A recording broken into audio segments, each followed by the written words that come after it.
make this one outside. I gotta make it inside. Sorry.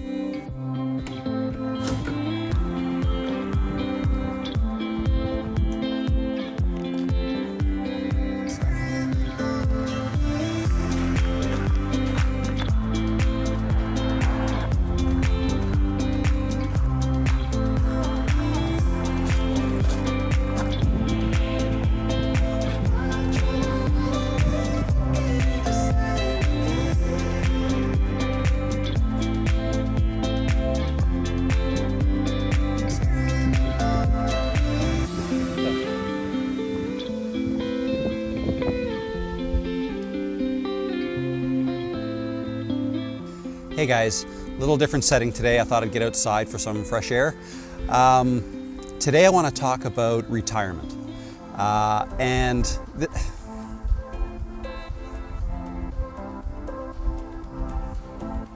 a beautiful day for a walk. Gorgeous. Beside the ocean. Hope you're all having a great day.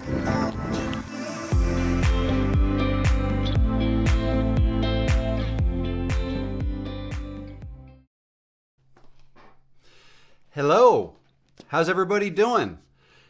Can you hear me? Thumbs up if you can hear me. That was a little bit of a different intro. Beautiful day out there. That was actually last week. It is just as nice out there today, but that was last week. I'll talk about that in a little bit.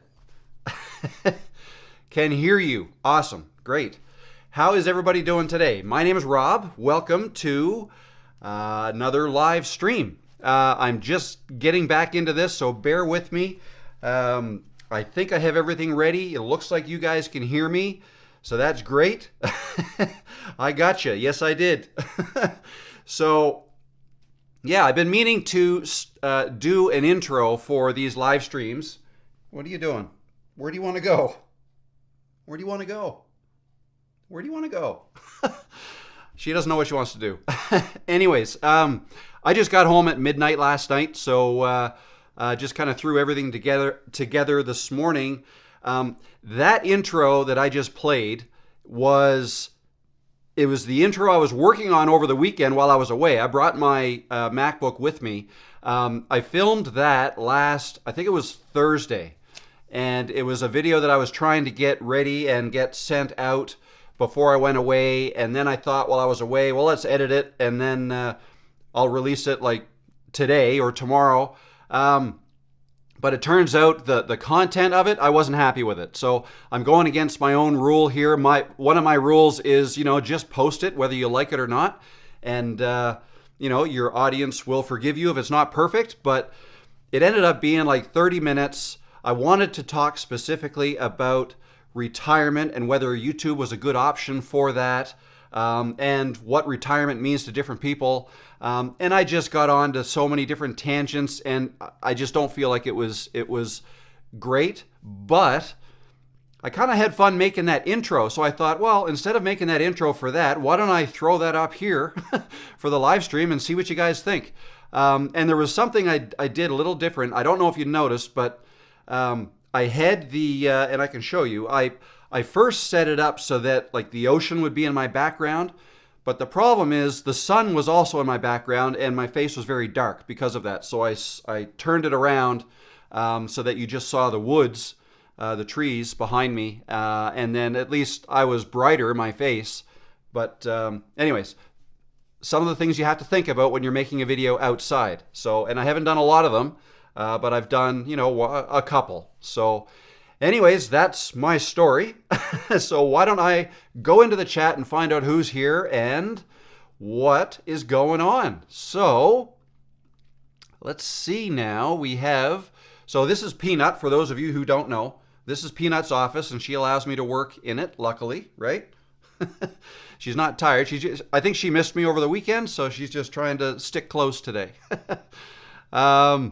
We have the Weezer. How you doing, Lee? Welcome, Lee from Creators Cove. Hello to my fellow Creators Cove family. Hi, Rob and Lions. Yep, well, this is my lion now. How you doing? Thanks for stopping in, Lee. That's great. Studio Tez Art. Hi, how you doing, Studio Tez? How you doing? Thanks for stopping by. We have live stream consultants. Good morning. Good morning. How you doing? Getting a bit seasick looking at the background. Yeah, yeah, that's possible for sure. And that is the ocean. It kind of looks like a lake because, it's not the wide open ocean. It is, if I go to the right here, wide open ocean. I guess it would be Africa we'd be looking at if I look straight out. Cassie says, hey, Rob, how you doing, Cassie? Welcome. Hello from Buenos Aires, Argentina, no longer in Arizona. Oh, awesome. That's cool. You're getting out before the winter hits? Phoenix doesn't, or Arizona doesn't really get much winters, but Arizona would be beautiful. Argentina would be beautiful. I've never been there. That's great. Beautiful day out there. Yeah, as I said, I filmed that last Thursday, but it's the same. It's about 22 degrees Celsius out there today, I think, which is nice. Nice day. Auden Lindhelm, welcome. Thanks for stopping in. You got us. Very creative intros and outros. Yeah. You notice I keep sticking with the same music. I like it. It's happy. It's I don't know. It's almost become, part of my channel. You're going to have to move a little bit there. Your tail is wagging under me. I'm trying to use the mouse. Who else do we have here? Dan Frankel. Hello, Dan, from the hottest city in the U.S., Phoenix metro area. Perhaps that is why Travel with Lil got out and went to Argentina. Too hot, perhaps.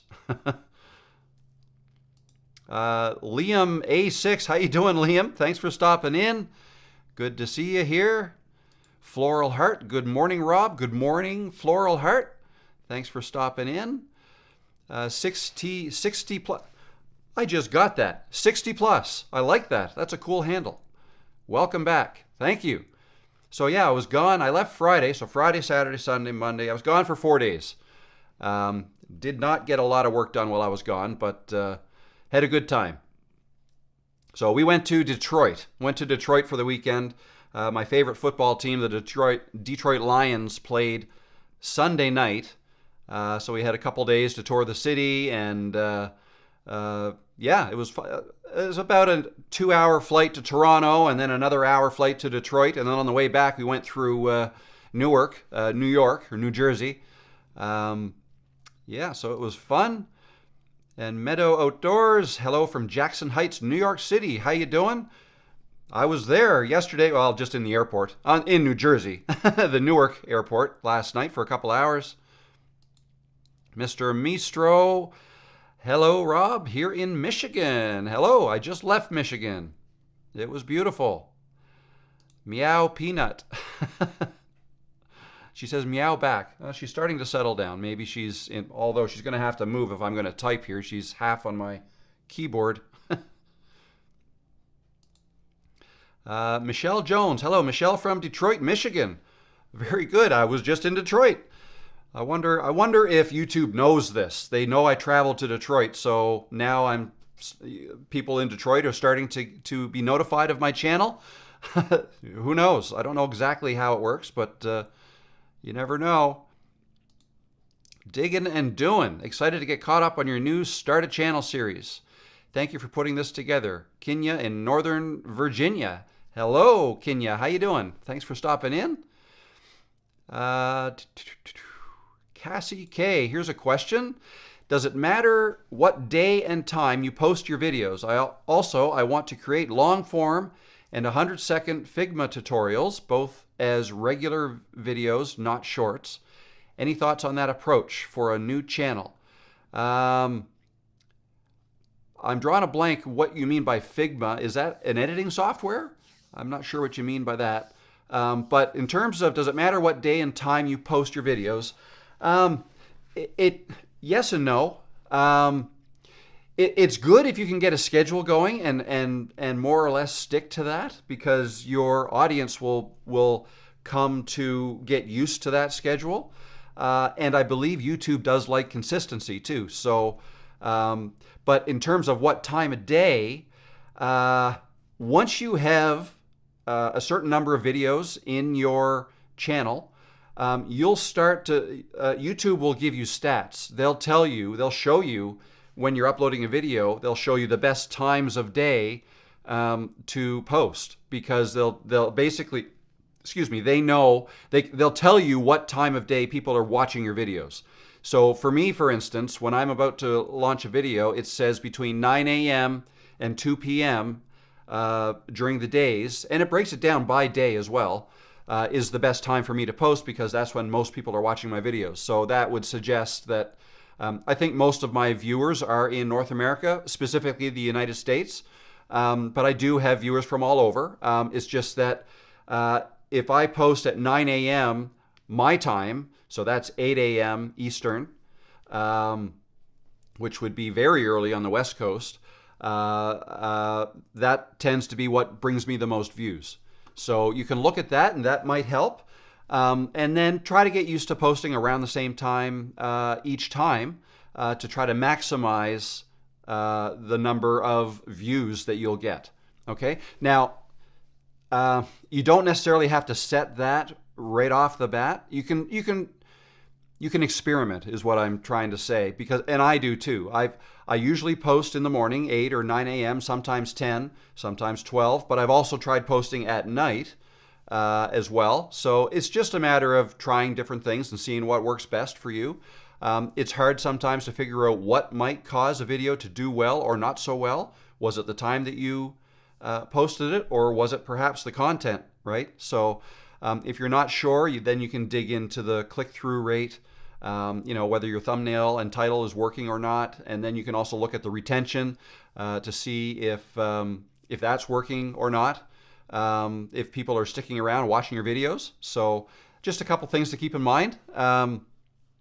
But yeah, and then let me just see. I was just jumping ahead. Cassie K says Figma is a UX design software, but curious for any type of software. Okay, yeah, so it probably doesn't matter the content in terms of what time of day you post. It's more to do with your audience and when your audience is tuning in. So yeah, try to post as your audience is coming online. So again, for me, it's between 9 a.m. to 2 p.m. is when I get most of my views. So at the start of that is usually when I try to post my videos. Okay, and so yeah, and for your audience, again, it doesn't really matter what it is you're posting. It might be different for you, and depending on where you are in the world as well. So anyways, yeah, I hope that helps. Mr. Mistro, good overtime win for the Lions. Yes, absolutely. That was very exciting. Very exciting game. A little nerve-wracking. The Lions had a nice lead and then gave it up, but then they won it in overtime, so it was cool. XT, hello XT, how you doing? From Orlando. Very nice, very good. Yes, Michelle had a lot of fun. It was a great time. In fact, my voice might sound a little bit raspy because I was doing a lot of yelling during the game, so I got a little bit into it. D1 and only. That's a nice name. Cool. Hi from San Diego. Hello. How you doing? Thanks for stopping in. And here Cassie says it's a UX design software, Figma. And yeah, it doesn't really matter what software. It's more to do with your audience, when they tend to watch your videos. Hello, Betty. How you doing? Thanks for stopping in. Good to see you. Has a question. Do you ever deal with imposter syndrome? And what do you do about it? You shouldn't, but I do, so I'm asking. 100%, I have imposter syndrome. Absolutely. So lately, I've been talking about YouTube and how to grow a channel, how to make videos, more specifically, how to get comfortable on camera, how to overcome some things, some challenges that I've had, and trying to share my experience. But the more I get into, specifically how to grow a YouTube channel, I do get a little bit of imposter syndrome simply because I'm growing my first YouTube channel now. Okay, I've not done this before. So I'm kind of bringing you guys along for the journey. It's not that I'm an expert in this. I've done it before. I've got 2 other channels, hundreds of thousands of subscribers and all this. Therefore, I'm teaching it. That's not really the case. It's more, for me, it's more, I want to show you what I'm doing, and I'm going to show you how I'm doing it. I'm very confident that I'm going to be able to make this work because I'm kind of doing it, I'm approaching it kind of scientifically, like if something doesn't work, then we'll try something else, and you know what I mean? So because of that, I'm not an expert, and there are experts out there. There's a lot of other people out there who know a lot more than I do. Just maybe the people watching my channel may not like their delivery as much as mine. And again, specifically, I'm mostly talking to those of us who are a little bit older, not the younger crowd, but say over 40. And once you get up over 50, 60, 70, 80, perhaps may not understand all the lingo, all the language, all the terminology that somebody who's 20 years old is talking about, and probably talking a lot faster. So I'm slowing things down. I'm trying to talk to people like myself, and people who are perhaps a few steps or even one step behind where I'm at, and that's the way I choose to look at it. So I have no problem telling people I don't know if you ask me something that I don't know the answer to. But that's an opportunity for me to go and look it up and try to find an answer, usually later after a live stream. But yeah, so I deal with that all the time. And with like cameras, right? I use some half-decent cameras. They're not top of the line, but they're DSLR. They've got a nice lens, so probably $1,000 to $1,500 for a camera with a lens like what I'm using. Which certainly is more than just a phone. Well, actually, some phones these days cost that as well, but not the $4,000 cameras that the experts use. But I get a half decent picture out of it, and I'm happy with it, and I get good comments from my videos and the quality of the audio. So yeah, I can help you with what I know and what works for me. But these cameras, they can do a lot more than I'm doing with them. For example, color correction, I don't get too heavy into that. I don't do 10-bit editing. 8-bit is what I do. That's all these cameras can do. Actually, the mirrorless, the crop sensor camera that I'm using. This is a Sony A6400, this one. And this one here is the ZVE10, which is what that is looking at. Did that just freeze? Looks like it froze. Hopefully that'll unfreeze. Let's try that again. No, maybe the ATEM is acting up, not the camera. Anyway, that camera looks very similar to this one. They're essentially the same type of camera, just a couple years. That one's a couple years newer than this one. But it's more the lens that gives the look. Anyways, I'm getting off topic. Imposter syndrome, yes, it's certainly a thing. And it's one of the things that caused me to wait so long before I started making videos consistently and going live, right? Like, that's a scary thing. Going live when there are things you don't know, right? And that there may be people dropping in who know a lot more than me. Knowing that, it was very difficult to go live the first time I did it. And, it worked out, and it was fine. But, yeah, it was scary. And Liam, who's watching or was watching earlier, can attest to that. He was kind of laughing at me that first day. I think the first day I tried to go live, it's about 2 years ago now, I didn't. I ended up not being able to hit the start button, and I think it was the next day that I actually did it. But it was a huge weight off my shoulders when I finally did it. So one of these days I'm going to dig up that footage, because I did record myself. I knew I was going to have trouble doing it, so I recorded myself before I went live. It's kind of funny. But anyways, I hope that helps. Just remember, for imposter syndrome, just remember you only have to be one step ahead of other people. Then those other people can benefit from listening to you and watching your videos. Okay, so Yeah, absolutely. YouTube is full of not just experts, but people with knowledge at all different levels. Okay, so I hope that helps. Mr. Mistro says, "Hey Rob, should the first video be an intro video?" That's not a bad idea. Not a bad idea at all. It's not always done that way, but it's certainly something you can do. And in fact, if I'm kind of coaching somebody along or giving suggestions to new people who are just starting out or just want to start out, that's one of the things I recommend is try to make an intro video. If you don't know what to talk about, and specifically if you, let's say you're having trouble nailing down your niche, like exactly what you want your channel to be about in a broad sense. If you're having trouble with that, and let's say you have a whole bunch of different things you could potentially talk about, but you don't know which one to do, you can go live, or not live, you can make an intro video that kind of talks about that and just say, hey, my name's Rob. I love sailing. I love boating. I love running. I love YouTube.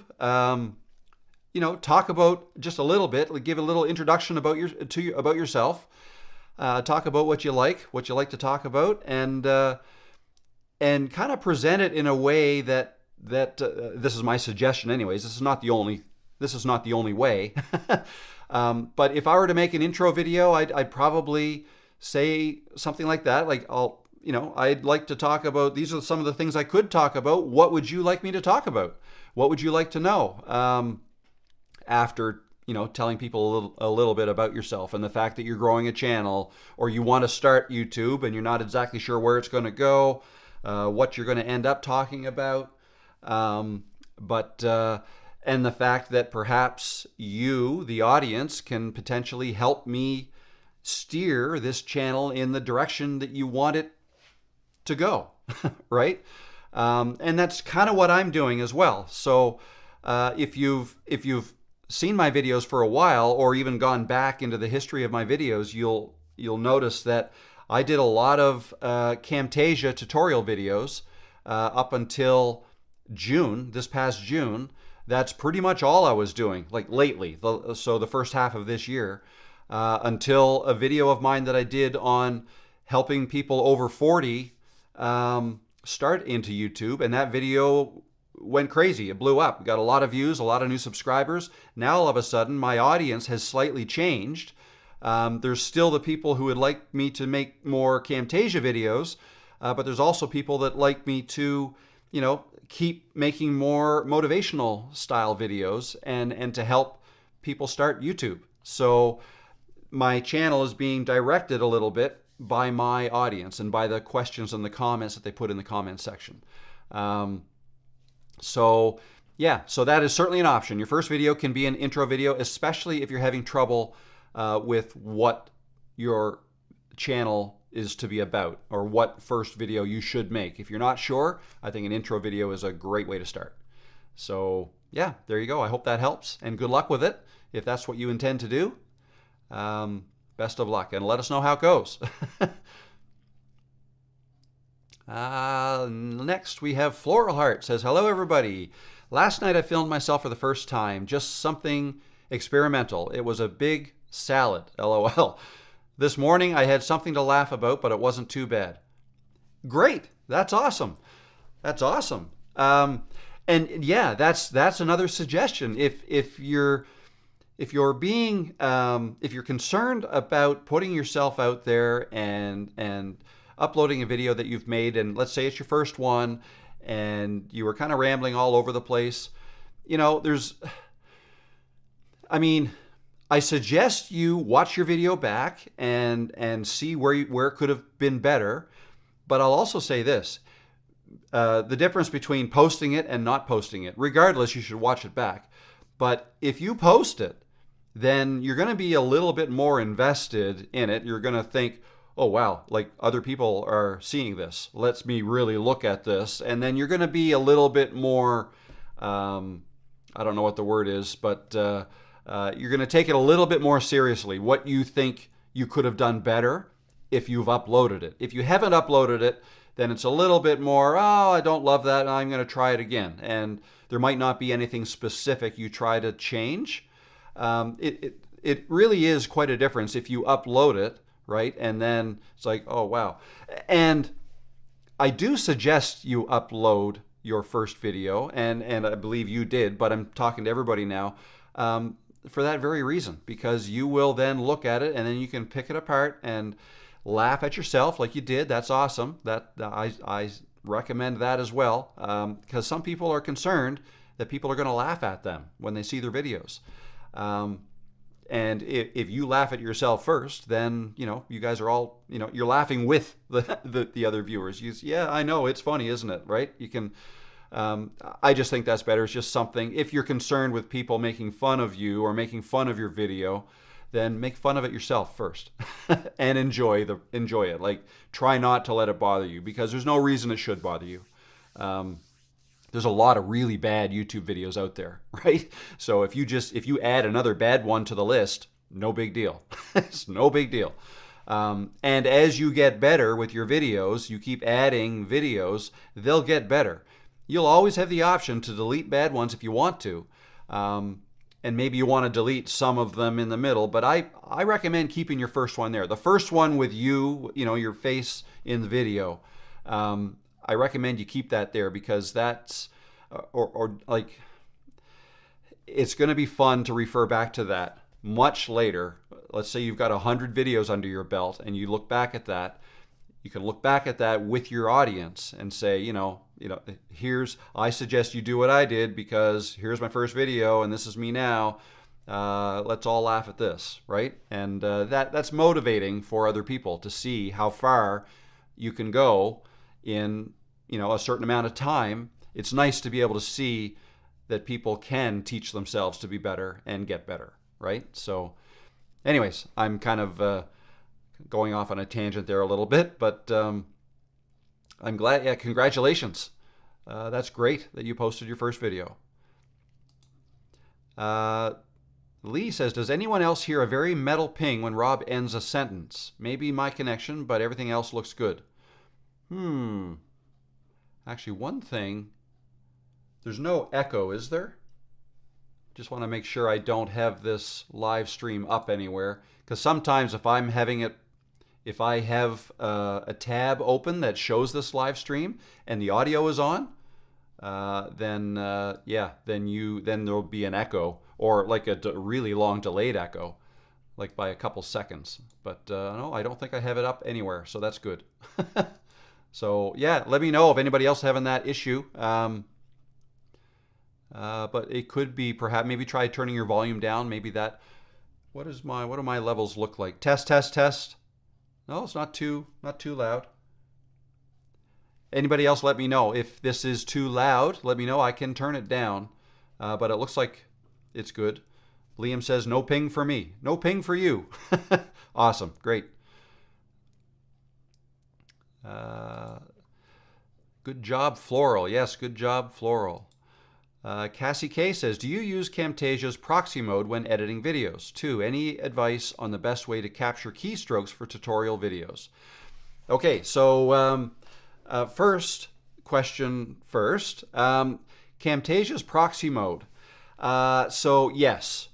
Actually, the way Camtasia is working now this might be different between Mac and PC, because Camtasia's Mac and PC versions are slightly different depending on which one you have. But for Camtasia for Mac, creating proxy videos happens automatically now.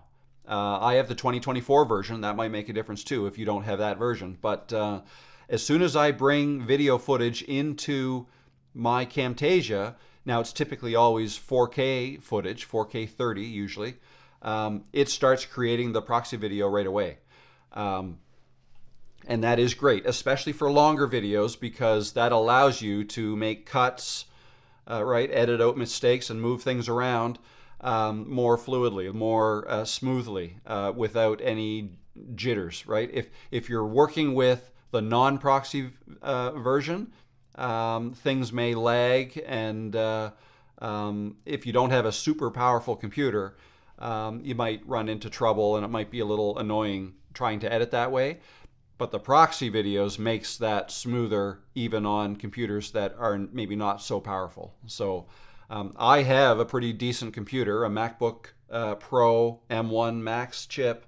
And I do notice that if because even though proxy videos are created automatically for me, I can right click and delete the proxy if I just, let's say I'm just making a 1 minute video like my trailer videos. And I don't want it to create a proxy, and I just want to be able to work with the full version, because then it looks better, right? If you're working with the proxy videos, that's basically a lower quality version that you're working with, and it doesn't look as good in the canvas. But if I delete the proxy and just work with the main program or the main video file, it looks better. Yeah, for shorter videos, it's fine, proxy or not. But with longer videos, even 10 minutes, and with a lot of cuts in it, I find that things work much more smoothly with the proxy turned on. So yeah, and with the PC version, of Camtasia, I think you have the option of, I think you actually have to tell it to create the proxy videos or not. Correct me if I'm wrong, but I haven't used the PC version in a little while. So there you go. Hope that helped. Jimmy Land, just found your channel, starting my own now. Thank you for sharing your information. Welcome, Jimmy. Thank you. Glad you found us. And good luck. Good luck. If you have any questions, feel free to ask them in here. I just go down through the chat. I tend to lag things. Like if you have an additional follow-up question, it might be a while before I get to that, but I'm doing the best I can. Stacy, hello Stacy, how you doing? Says 52-year-old here, just posted my first few videos over the last few days. There's some growing pains, i.e. trying to get the audio right.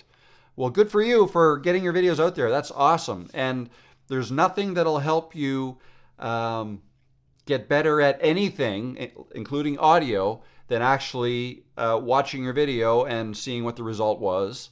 And then you just kind of, it's like trial and error. Then now you can try to fix the audio for the next one.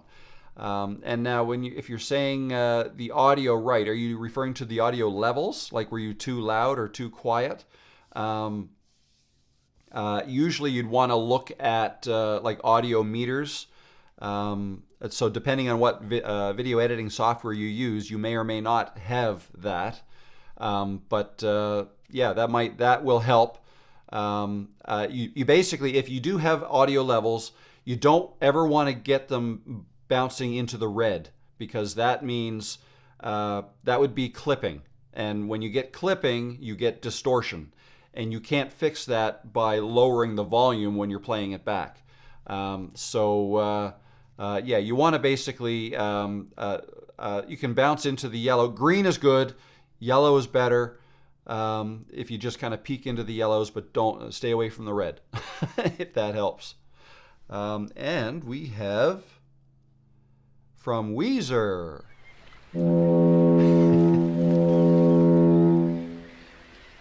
Thank you, Lee. I really appreciate that super chat. Awesome. Thank you very much. Really appreciate it, and I'm glad you are getting some value from this. I enjoy these. I enjoy the live streams, even on days like today when I'm maybe not as prepared as I usually am. But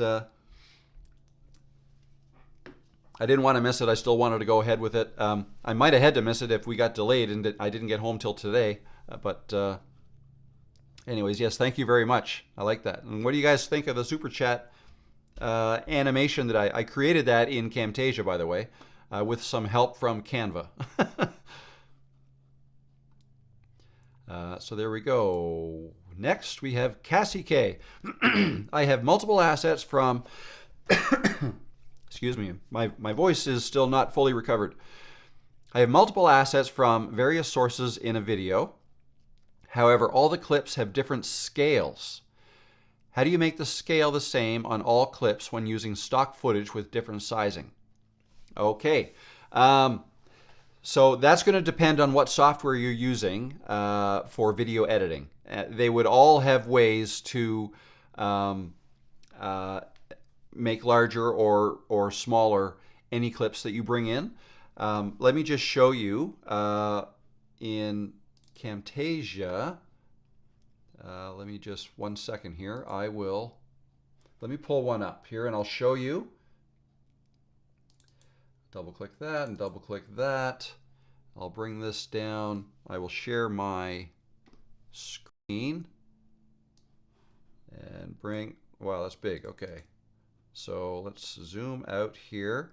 Okay, so this is the trailer video I just made. And not the trailer video, but the part of the intro. So now what you're referring to, if I bring, so let's now also, so I've got that open. I'm just going to make this, I want to be able to show you what I'm doing here, and this might help if I do that. And then let's bring a Google, make this smaller like this so I can switch back and forth. Let's go to motion array. Nope, I wanted to get in here. Sign in with Google. And if we go footage, and so you have different, I don't know, let's look for sailing. Okay, that's, what am I looking at? Video templates. No, I don't want that. I want footage, sailing, and we will search. Here we go. So let's, that's a nice looking one. Is that video? Yeah, okay, so let's download that. We'll go, let's just go HD. We don't need 4K for this. I'm broadcasting in HD, so that's fine. And now I've downloaded that. We'll get this out of here. Let's bring the sailboat in here. So let's just start working over here. So there you go. You can see that my canvas size is here, okay?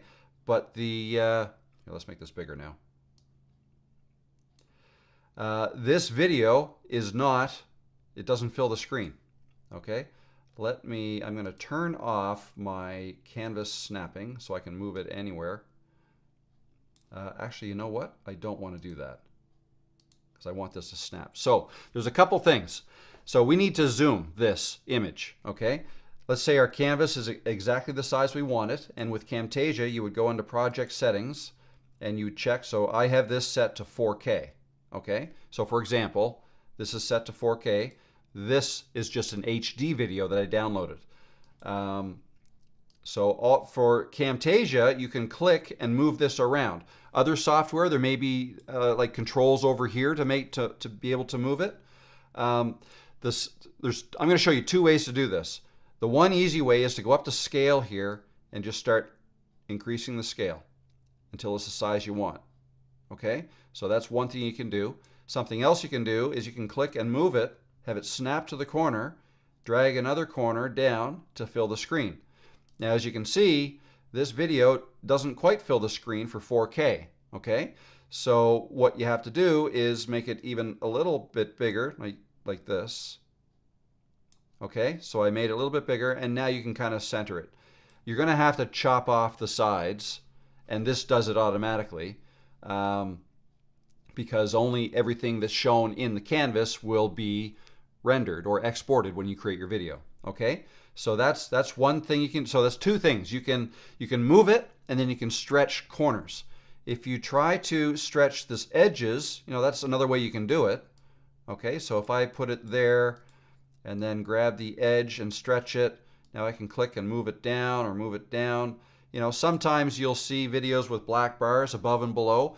I don't like that. I like to fill the screen. So I would just click this and drag it until the screen is filled. Now the snapping helps to be able to do that, and then you can place it however you want to, okay? And you can even zoom in farther if you want. Use this scale. zoom in even farther, right? And you can play it. Now if I want that down a little farther, maybe I only want the top part of the video. Okay, so those are some things you can do. Now, something else I'll show you. Let's get this scale back down. Let's say this video was a vertical video. And the way I can turn this into a vertical video is I'm going to put this into crop mode, and I'm going to crop this video like this. Okay, and now I'll take it out of crop mode back into this kind of mode. So let's say I created a video that was vertical, and this is it.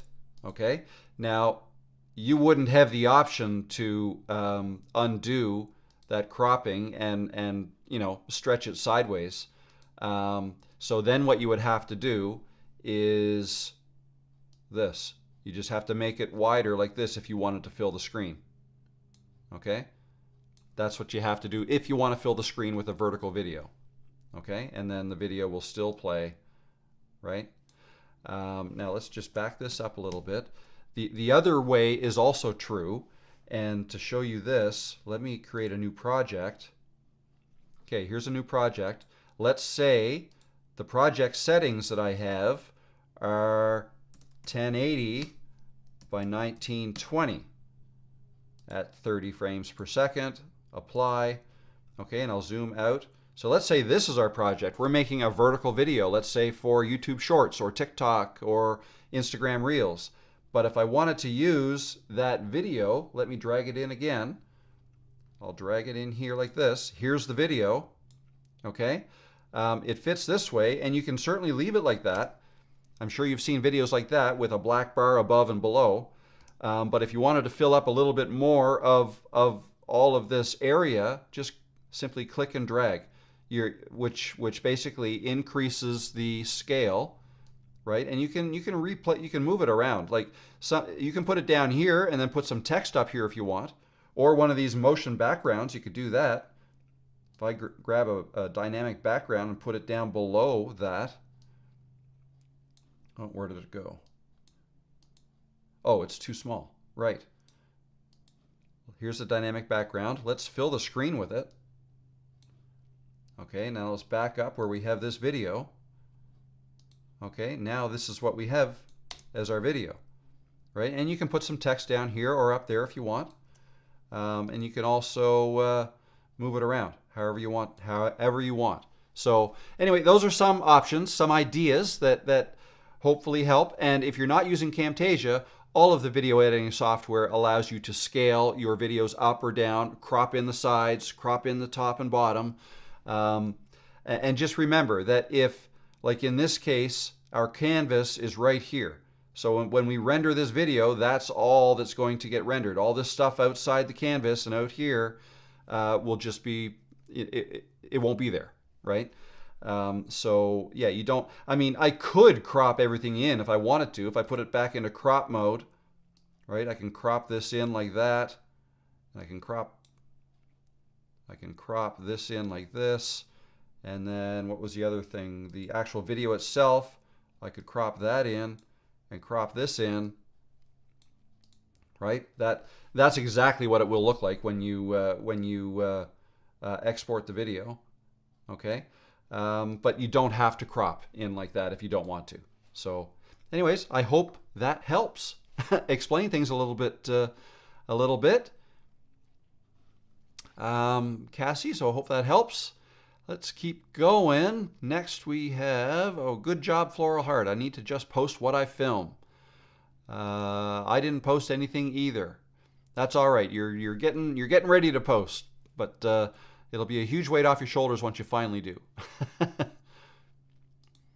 Liam says, streaming is indeed scary for the first time, but you get used to it, as you now know. Yes, you do get used to it. And I've now been, I think I started these weekly ones again, started them up again in, I don't know if it was February or March of this past year. And I don't think I've missed a week since. So yeah, if you force yourself to do it every week, and it's not like I forced myself. The first time was kind of forced. And then, but as long as you have something prepared, the scariest, I mean, there's two things that are scary. Number one, there could be a billion people watching you, and you're, in front of a billion people. And if you picture it that way, that could be very scary. And the other thing that could scare you is there could be 0 people there and not asking any questions or submitting any comments at all. You're alone. What do you talk about? So, yeah, it's good to have something prepared and ready to talk about in case nobody shows up. But just remember, even if nobody shows up, when you're finished, your live stream will turn into a video on demand, and then people can always show up and see it later, right? And if you say in your live streams that, I'll be here every Tuesday, right? If you get used to saying that in the beginning and at the end of all your live streams, and sometimes throughout, people will catch that, and that will serve as an ad for your next one in case anybody ever watches that, right? So it's good to mention that. That's why it also makes it easier if you are consistently doing it on the same day all the time, the same day every week. But maybe you want to go live twice a week, every 2 weeks, every day if you want. I mean, some people do. All depends on what you're talking about and how interesting it is and how interesting you can make it. But yes, you definitely get used to it. And Liam, you were there when I was trying to go live that first time, and I think you found it funny. Patricia Harrigan, how you doing, Patricia? Thanks for stopping in. A little late, but I made another live. Hello again from Idaho. Hello, Idaho. Idaho. I've never been to Idaho. I'd like to someday. Betty says, great info. Awesome. Glad you think so. Floral heart. I do. I can't remember what that was for. And this is my problem again. I see my live stream in 2 places. I see it, and I'll show you if I do this. This should work. There you go. That's from my phone now. But I see the live stream in 2 places. The live chat. I see it here in Ecamm, and that is where I can click any of these messages and have them display here on the screen. Okay? And then I also see it over here. That is my YouTube studio. Right? So that is up to date. So every once in a while, if I ask a question, and as you can see by this scroll bar here, I've still got a ways to go to catch up to real time. But here, this one, it is real time. So I can quickly go over and view that. And sometimes I'm still getting used to the best way to do that so I don't miss anything, but I find that helps. So I can go over here and just see... Cassie K said, thank you for explaining scaling. Extremely helpful. Posting my very first video in a few minutes. Wish me luck. Good luck, Cassie. Good luck. That's awesome. And then in maybe 10 minutes, I'll see it over here. that comment. Mr. Mistro, fantastic, Rob. I thank you very much. It certainly helped. Awesome. Happy to help. David Preston. Hello, David. How you doing? I've got a video with a transition fade out and then fade in. It's white between my fades. Can I change that to black? Can't figure that out. Yes, you can. So I'm going to assume here. Let's go back to my my thing here, my Camtasia. So I'm going to make one assumption that you're using Camtasia. If you're not to worry. The same thing would probably apply. Okay. So if I had here, let me download a second video in HD and I will show you the same thing. So let's turn this back. Actually, is it already there? Yeah, let's get rid of this. And let's go back to this one. Was this cropped? Yes, it was cropped. Let's uncrop that. Okay, there's our video. And now I just downloaded another one. So let's bring that down here. So I have this video, then I have this video. Now this video, again, let's go through that same thing. Let's scale it to fill. That one was the exact same aspect ratio. So in Camtasia, to transition from one to another, you can go up here to transitions, and there are just a ton. I think there's a lot. Like I want to say there's a couple hundred different transitions. Too many? Well, no, I shouldn't say too many. It really depends on what you want to do, but I would only ever use 3 or 4 of them. Well, actually, there's 3 that I use quite often. If you're fading from one to another, and it's fading with white in the background, let's go to, well, I'm going to go to favorites, because here is a fade that I often use. That's just regular fade. If I click that and drag that between the clips, it adds the fade. Here, I'll scroll in so you can see this. It adds the fade between, and it fades like that. Okay? So that's not, there's no white. It goes from one to another, but there are times when you can see a bit of both. So here I'm on video 1. Here you can start to see video 2 come in, right? And then there you can start to see video 1 still a little bit, but it's fading away and then gone.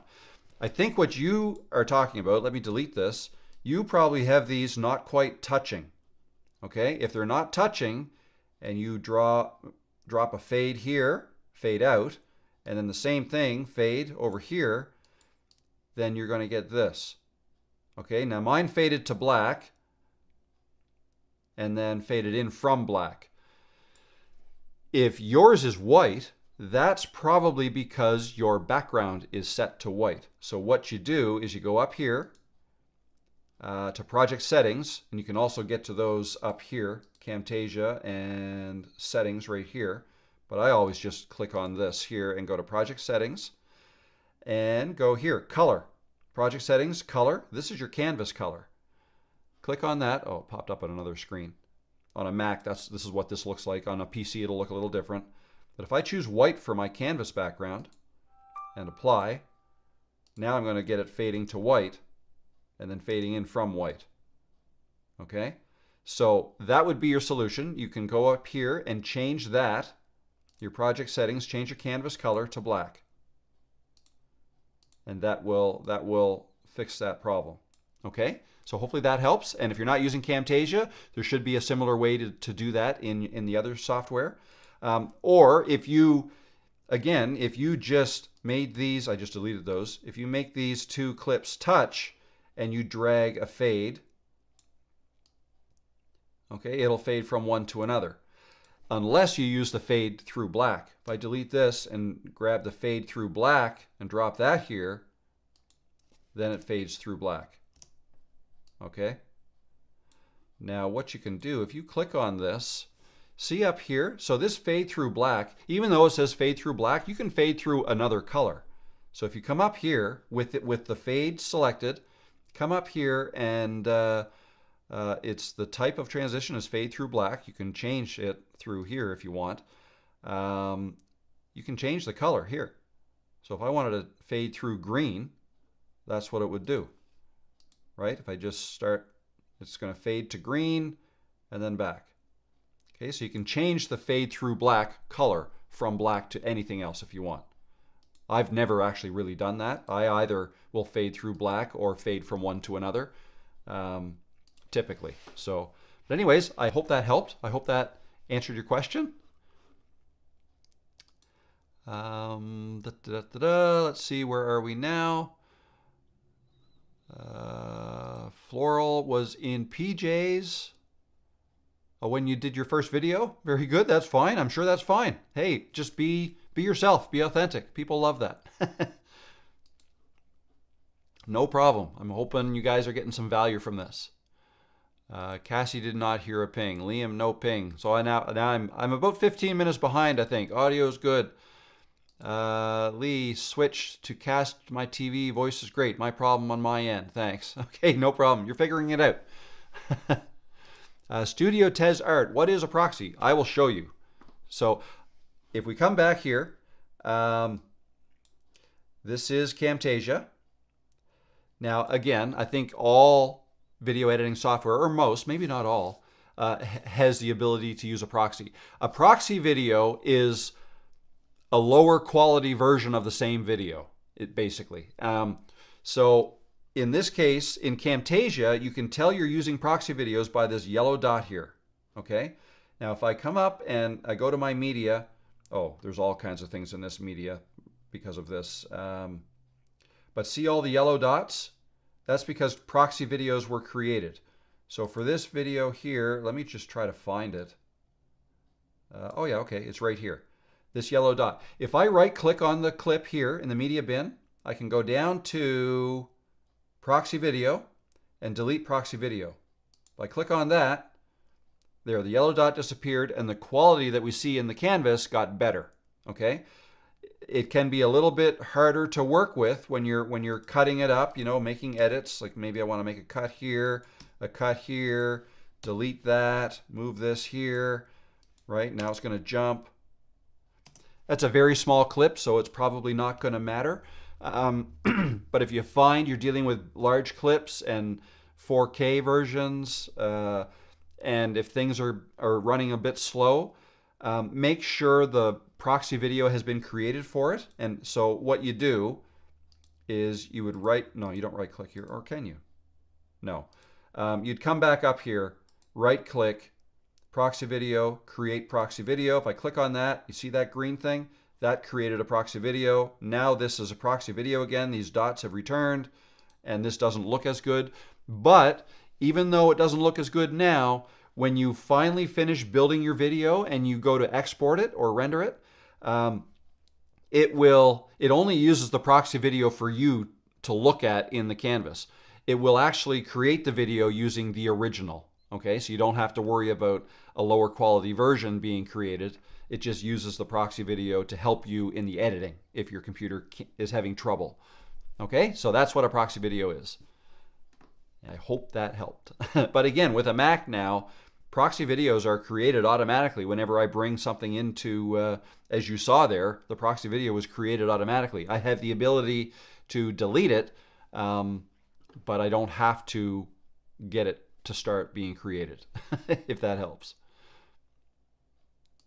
Russ B. Allen, how you doing, Russ? We look forward to your optimized content.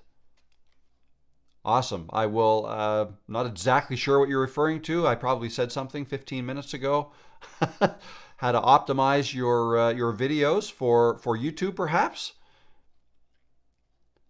Floral Heart, let's give Rob a bunch of colored thumbs up. Awesome. Thank you very much. Cassie K says the PC version, the proxy mode is automatic. I have been deleting it because it's a bit too blurry, but things get jittery. Yeah, that's the trade-off. Just keep in mind though that if it is a bit blurry, it won't be when you render it. But I kind of go through the same thing. I like to see how the video is going to look. But if the jittering gets too bad, then I'll create the proxy video. Steph, Golden Sound is great. Thanks, Steph. Really cool. Great info. Awesome. Nancy Reagan. How you doing, Nancy? Thanks for stopping in. Hi, Rob. You have tutorial videos where you're sharing your screen, but your body is overlaying the screen as opposed to you on video in a circle. How did you do that? Did you do it in Camtasia? Yes, I did. So let me show you how I do that. I'm going to just start using this, or keep using the same file here. Let me share my screen again. I'm going to split this just to make it smaller. So let me find a video with me in it. Well, actually this has me, so I don't know if it'll work well with that one because the background is just as in focus as I am, and I'm not centered, but let's try it. I'll show you how I do it. So let me just copy this and paste it over here. Oh, it went down there. I'll bring it up here. So now you can't see the sailboat video right here because this is on top of it. In Camtasia, what you can do, there's a tool called background remover or removal. You highlight the image or the video clip that you want to do this to. You come up to, where is it? Visual effects, right here, background removal. Click this, I'll drag it down here, and look how fast that was. And actually that looks pretty good. And then I'll just play it. It's a beautiful day for a walk. Gorgeous. Beside the ocean. Cool, that actually didn't look so bad. Or this part here. Hope you're all having a great day.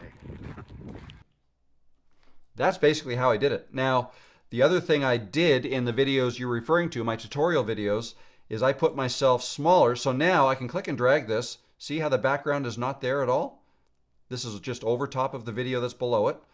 I then scale it down like this. I move it over here. And I also, because I'm generally facing that way in my videos, but if I put myself in the lower right, it might make visual sense for me to be looking to the left, which is where most of the video is. So in Camtasia, what you can do is over here, the y-axis, if you type in 180 degrees there, it mirrors the image. Okay, so now I'm here. So let me put that there and play that. Beautiful day for a walk. Gorgeous. Beside the ocean. Hope you're all having. Now, because I'm going off screen there, it probably is better if I put it back here. Hope you're all having a great day. And if that's too small, you can make it bigger. And hope you're all having a great day. That's how I do it. So hopefully that helps. Very easy to do with and that's kind of an AI thing.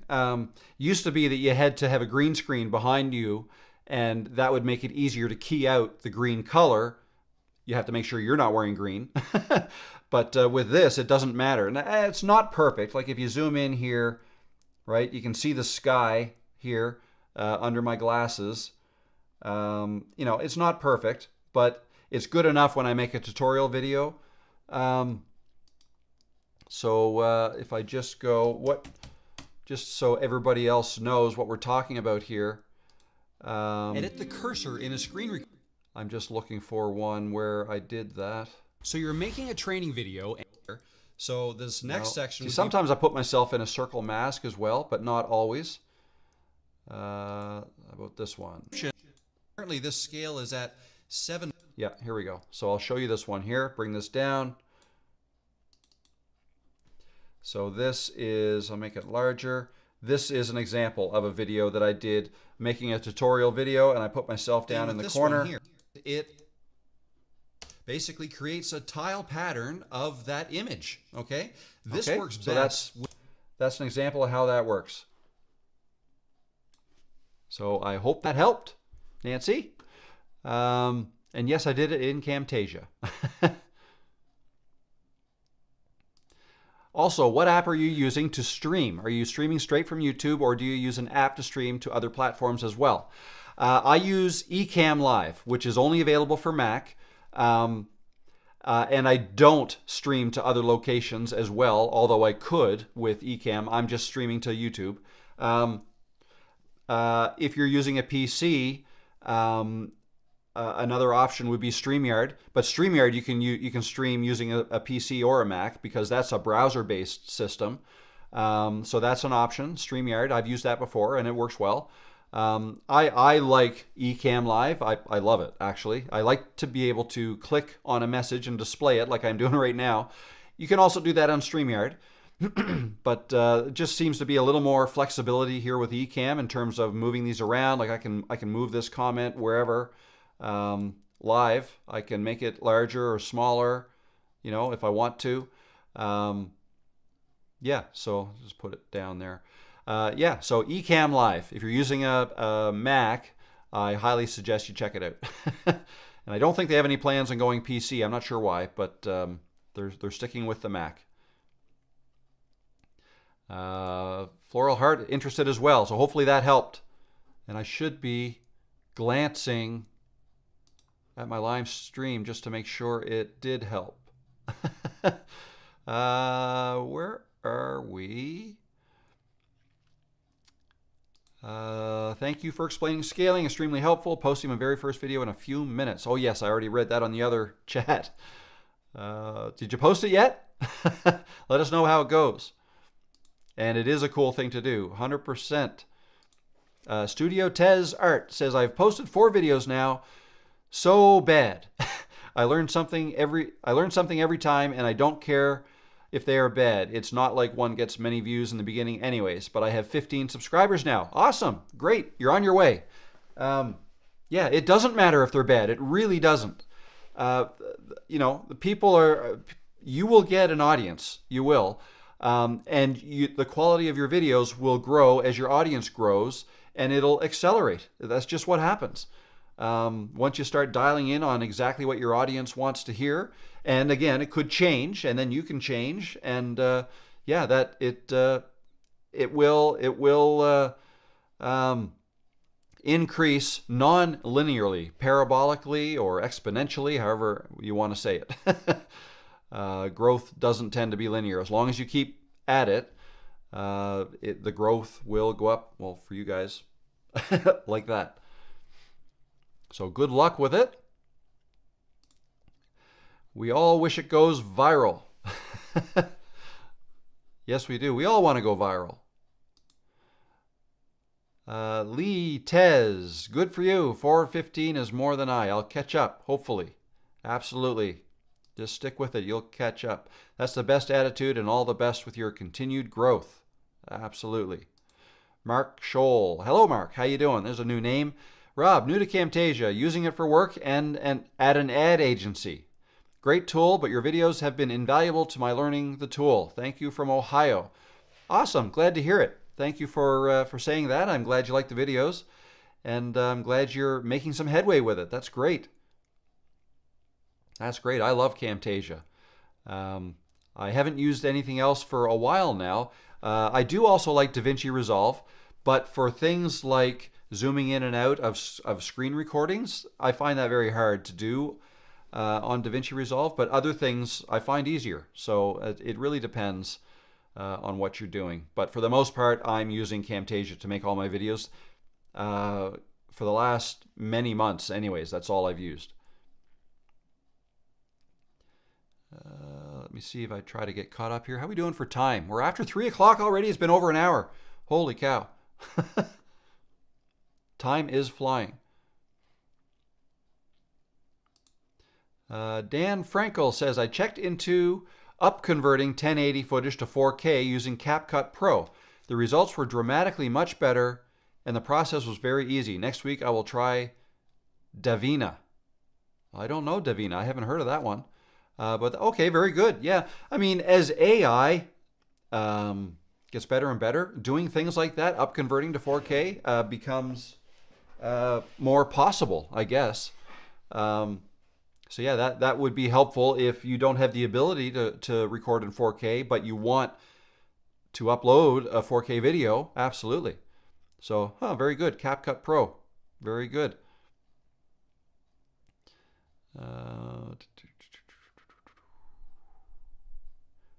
I'm just trying to get caught up a little bit here.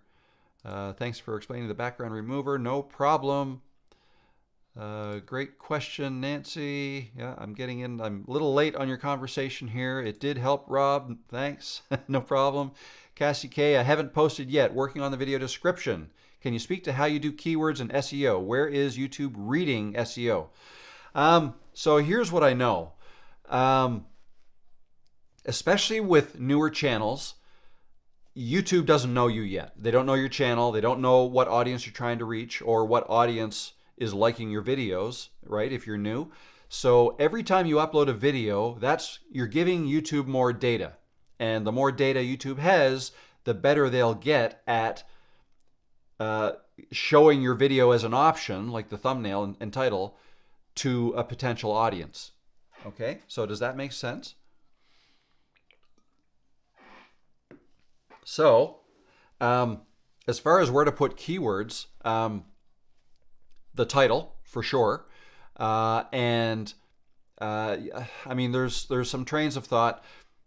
Honestly, what I typically do, once I will try to come up with a title in the beginning before I even make a video, or at least an approximation of what my title is going to be. And same with the thumbnail. I'll have an idea as to what I want the thumbnail to be. And then what I'll do is I'll make the video, and as I'm uploading it, I will then nail down the title. So how do I do that? Well, the title that I typically come up with, what I'll honestly do is I will open ChatGPT, AI, and I'll say, I'm about to upload a YouTube video. The tentative title I have is this. I'll put it in quotes. can you give me 5 alternatives that would be better, that may have a better click-through rate or CTR? And then they will spit out 5 alternatives, okay? And I think that's great. I don't tend to necessarily go with any one of those.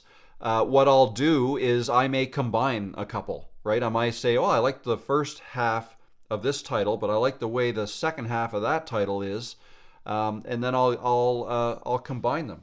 Let me just see. I will.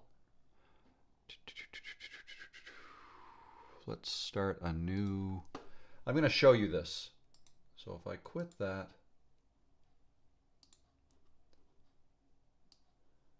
open that up, and if I go, oh, I'm wrong screen. So let me share my screen here, and I'm just going to bring this down. Let me move that out of the way so it's not too confusing. Okay, here's my ChatGPT window. So let's say I'm uploading a YouTube video with a title, I don't know, how to get more views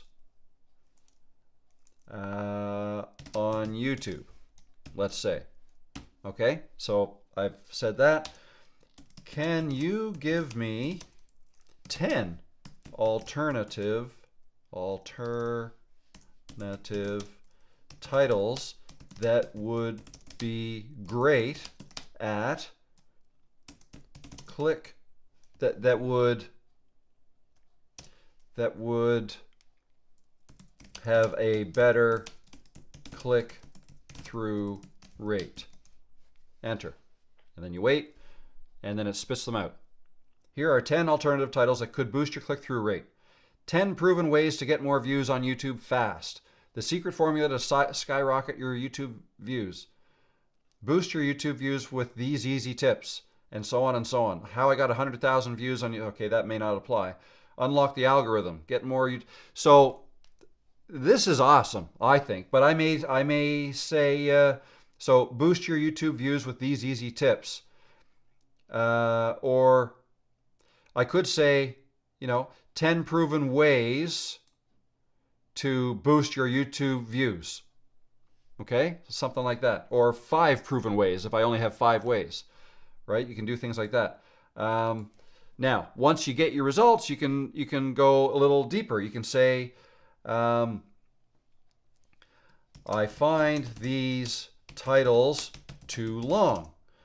Can you give me 5 more that are shorter?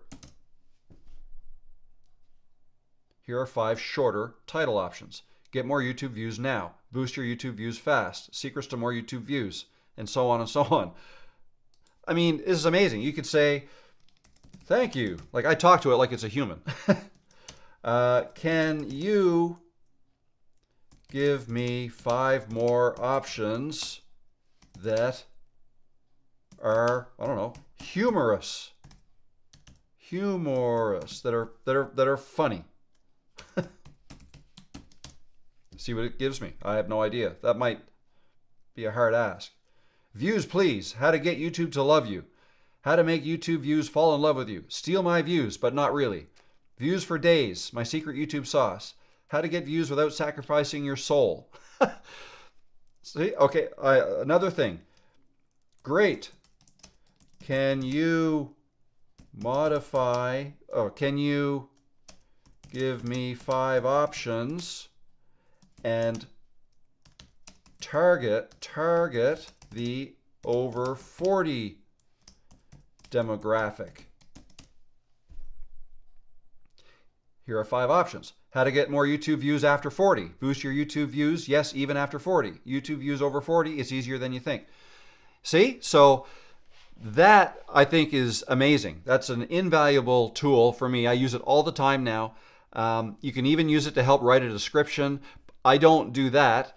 But what I typically do is I just copy and paste the description I typically put in my video, because my description has a whole bunch of affiliate links in it, and links to Creators Cove and stuff like that. But and I want that in all the videos. And all I do is I modify the top 2 or 3 sentences so that it applies to the video that I'm uploading. Okay, so hopefully that helps. Let me just go back to the original question. So, can you speak to how you do keywords and SEO? So, okay, so I kind of got off tangent a little bit. That's how I get into the title. And if I have a specific keyword I want to target, I'll say, you know, include using this keyword, right? I'll ask it to include that keyword in the title. And then you would want to include that same keyword or keywords in your description, typically near the top, and then also in the tags. I don't know how important the tags are, but I fill them out anyways. But I think it's more important when your channel is young and YouTube doesn't know you yet. You know, the more information you can give them, the better. But once YouTube starts to see who's watching your videos, they'll start to get an idea who your audience is anyways, and they'll try to serve it to the right people. Okay, so yeah, that's a little bit about how I handle that. So hopefully that helps. Lose your weight, not your freaking mind. Love that. That's great. Because you could lose your mind trying to lose weight. I know I do. Hi, Rob. You are so amazing with all the time and effort into explaining everything to us newbies. I'm on my 4th video, have 4 subscribers and 112 views, having lots of fun and getting better. I love that attitude. Having fun and getting better. I mean, that's perfect. If you're having fun and things are getting better, even if it's not getting better, if you're having fun doing it, then you'll keep doing it, right? And the thing that typically happens to most channels, the reason most channels don't make it and they fail, or they just die, they stop, is because people give up. They give up on their channels too soon. Now, what's too soon? Maybe they did it for 3 years and then they gave up. Well, you know, there are people out there too that think that they can just start a YouTube channel and start posting random videos of the things they like. You know, you're not necessarily trying to help other people, but you just kind of posting maybe family videos or, you know, yourself doing something great or whatever. And you don't get any growth and you end up giving up and stop doing it. Well, number one, maybe you weren't having that much fun doing it, so it was easy to stop. And number 2, maybe you weren't doing it with the view or the intention of trying to help other people. I think that's huge. If you can try to reword your videos, not saying that's not what you're doing, but if you could try to make sure you word your videos in a way that is helpful to others, or that you're trying to help other people, that'll help. That'll help people want to watch. Because people are typically searching on YouTube for help. They're watching videos because they're trying to learn something or try to see how other people are doing things, or to learn a specific task. I'm always on YouTube trying to learn how to do something, if a toilet is not flushing right, or if it's running, I pop up a YouTube video on how to make my toilet stop running all the time, and I watch a video, learn how to do it, and that's great. So I'm using YouTube all the time for stuff like that. And also for, how to use my camera, right? How to use the microphone, how to set up lighting. I'm always on YouTube, or I always was. That's how I learned what I know, is through YouTube. So if people are much more apt to want to subscribe to you and come back and watch your videos if you're helping them, and not necessarily if you're just kind of showing your life, right? You can end up showing your life while helping people, but those are, in my view, those are kind of 2 different types of videos. Anyways, I hope that helps. But yeah, no, sorry. Yeah, you didn't even really ask a question. You're having lots of fun and getting better. And I think that's an amazing attitude that will help you stick with it long enough for it to grow. And if you're trying to get better with every video, you will, and that'll only increase the rate at which you grow your subscriber base, your view count, and all that stuff. So yeah, that's awesome. Congratulations. Thank you, Cassie and Lee. Thank you, Cassie and Lee. Yokai Watch, love from Singapore. Welcome, Singapore. That's a long way away. That's halfway around the world. So it's in the middle of the night there, I would think, or early morning. Thanks for stopping in, though. That's great. How do you avoid saying I don't, as you can probably tell. I say and I say a lot, like a lot. If I don't know if I'm processing what to say next, that's what I say. I try not to, and now that you've mentioned it, I'm probably going to be a little more cognizant of that I'm saying it, or aware that I'm saying it. So yeah, it's something I work on, but it's hard. It's really hard. There it is again.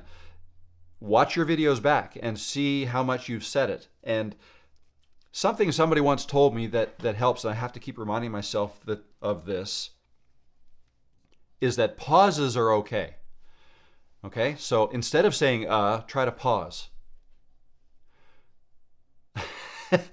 I'm a little uncomfortable doing it. It's not what I've done. I've always said and then I'll say something, but they're right. If you can try to replace uhs and ums with just a pause, that works. You don't, and I'm guilty of this. You don't always have to fill every second with talking. And I tend to, these 2-hour live streams, I tend to get on a roll and I'll talk, and I feel like I have to talk the whole time and can't stop. Every once in a while I'll take a break and I'll take a drink, which I'm going to do right now.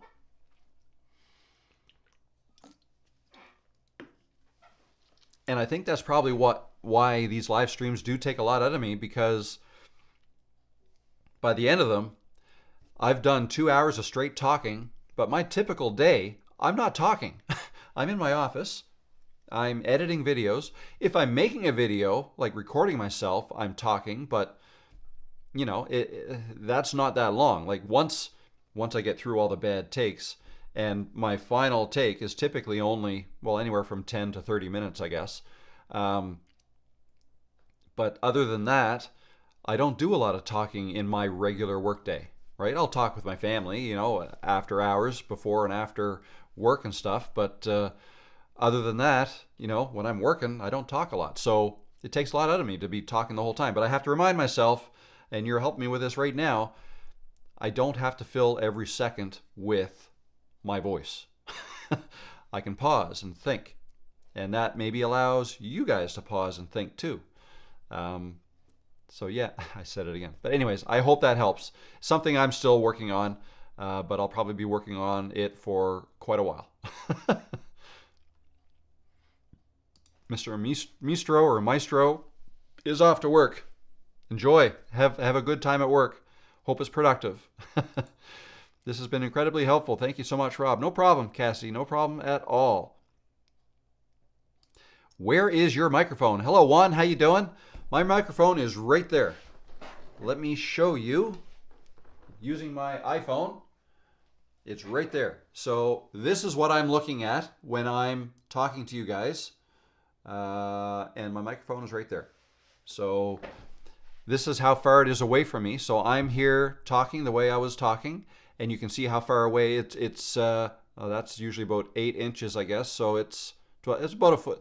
It's about a foot, or maybe a little more, like 30 centimeters for those of you in Europe. 30 centimeters, 12 inches, 12 to 18 inches away from me is where it is. So yeah, that's it. That microphone, the wire, it's an XLR mic. Okay, so that big wire goes all the way down my boom arm, all the way down there, under my desk, over to here, and it plugs into my audio interface right here. That's the wire. This wire is another one that I will plug in if I have my mic up here, which is where I have it when I'm making my videos in that chair. Okay, so I have two different XLR wires or cables run depending on where I am recording. So the intro that I did for this video, like the trailer for this live stream, did I film it over there? Yes, I did. I filmed it over there. Can't remember. The day is kind of melding together. Yeah, so that's it. Just out of frame. Now, the closer you get to the microphone, now this might be too loud, but it might sound better. I'm just talking beside it. Yeah, so the closer the mic is to your mouth, you tend to get better quality. But I find this is fine. There's no extra processing going on during these live streams. When I make a video, I do process the audio a little bit in Adobe Audition, and I make it sound a little bit better. I boost the bass a little bit and the treble a bit, add some compression to kind of normalize everything. Yeah, so that's what I do. Silence is dead sexy. Love your head, sir. Very good. I like it too. Funny story. I got an opportunity for a sponsor to sponsor a future video, and it was a hair transplant company. I don't think I'm going to take them up on that option. It was to get free hair transplants. Not going to do it. I like my bald head. Thank you very much. So yeah, I haven't even answered them yet. So if you're listening to this, I'm sorry, but I'm not going to take you up on that. I don't want hair transplants. Sorry. But yeah, silence is good. I have to keep reminding myself of that. Absolutely. Bye, Weezer. Lee, thanks for stopping in. That's great. Juan says, thanks a lot. It seems expensive. The microphone, it's actually, well, it's a couple $100, I think. It's the Cinco. Let me look this up, what it is right now. Cinco Mic D2 is what it is. It's $199 right now. Right here. Whoops. Oh no, I have to switch this. So here you go. Double click this. That is the mic right there. That's my mic, and this is exactly what I got. It came with this little wind screen, which I don't need because I'm not outside in the wind. It comes with a smaller XLR wire. I needed a bigger one, so I bought a bigger one. And this case, and this I don't actually use. But yeah, that's it. That is it. Actually, this is it as well. Okay, so there you go. This is it again. So I've had this mic for like 3 years, and I love it. It's kind of a knockoff of a much more expensive Sennheiser mic. I forget the exact number, but I think it's around $1,000. So I think this is fine. This works great for me. And what I like about the shotgun mic is that it's a really good option if your room isn't a perfectly treated sound booth.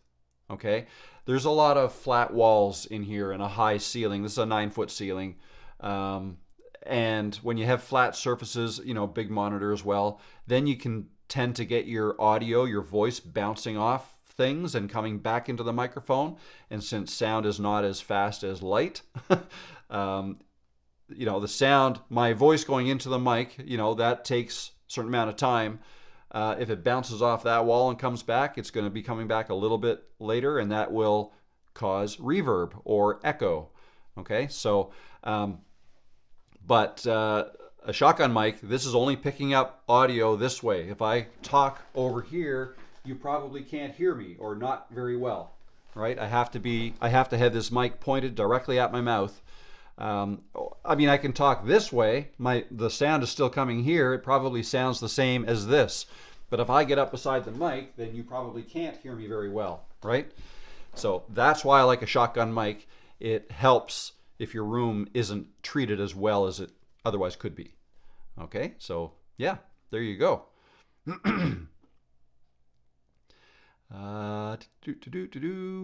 Where are we?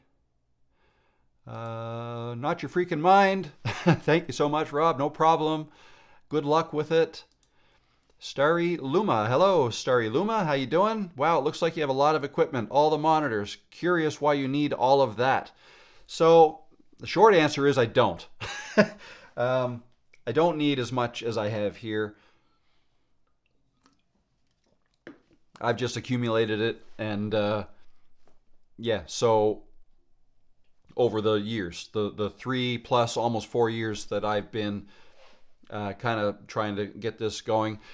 If I'm just video, I like 2 monitors. 2 monitors is great for video editing. You have one main monitor and then a side monitor where you can have like File Manager or Finder windows open with your files, and you can drag them directly into your editing. So I like that for 2 monitors. The 4, so for live streaming, mainly for live streaming, okay? I have my Ecamm Live software running on my MacBook, like on its own monitor. I have this big monitor that I usually edit on. It's a 32-inch, and it's nice and big like that. It's a great monitor to edit videos on. This little one is the last one I got. It's just a cheap 1080p monitor, but what I have this for is for sharing my screen. So if I ever want to share my screen, this is the screen that gets shared. Okay? So I will bring down Camtasia windows. So in other words, I can use this big monitor for having a bunch of windows open, and if I want to share one, I'll drag it down here. So you don't have to see the mess of all of what that's on that. It's just this. Now this monitor over here that I've got vertically, that's where I keep my Finder windows. And I think it just works better with it turned on its side like this. I've got Finder windows. I have my messages open here, monitoring the my PC or my MacBook here to make sure it's not getting too, stressed and RAM getting filled up and all that stuff. But yeah, do I need all 4 monitors? Probably not. I think you definitely need 2 monitors if you're going to live stream, specifically if you're going to share a screen, and I do that a lot. So that's why I have that. So yeah, if you're just making videos and you're going to edit them, you really one monitor is fine. It really is. I've just gotten used to using at least 2 to put some other things on another monitor, and since I have these 3 going when I'm editing videos, I'll have a browser open on the bottom one while I'm editing this video up here. Okay, so yep, not necessary, but I make it work. And where are my manners? Hi, Rob. Hi, Luma. How you doing?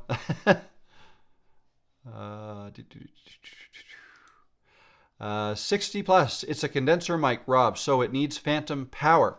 It does need power. That's what the audio interface is all about.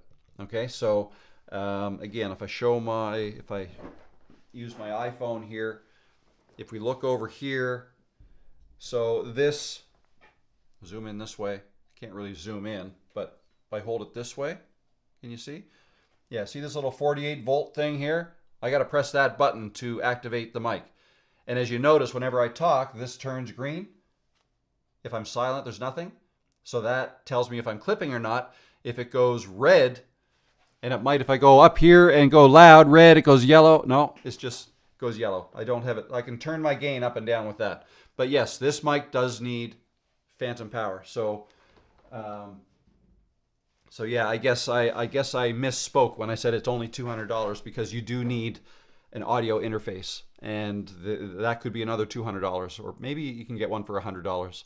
But yeah, the price does tend to go up once you go XLR. Yeah, so there you go.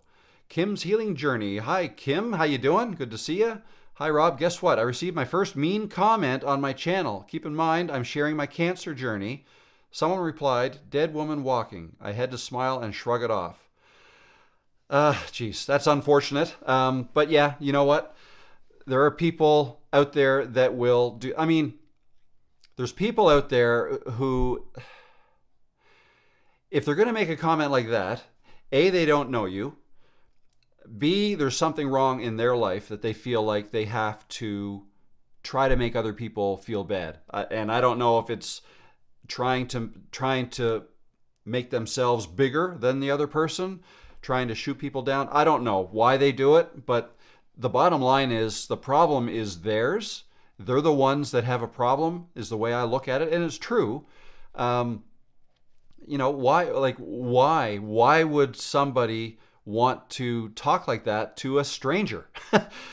I would be willing to bet that whoever said that comment probably, I mean, maybe they do, but I was going to say probably doesn't talk like that to people face to face.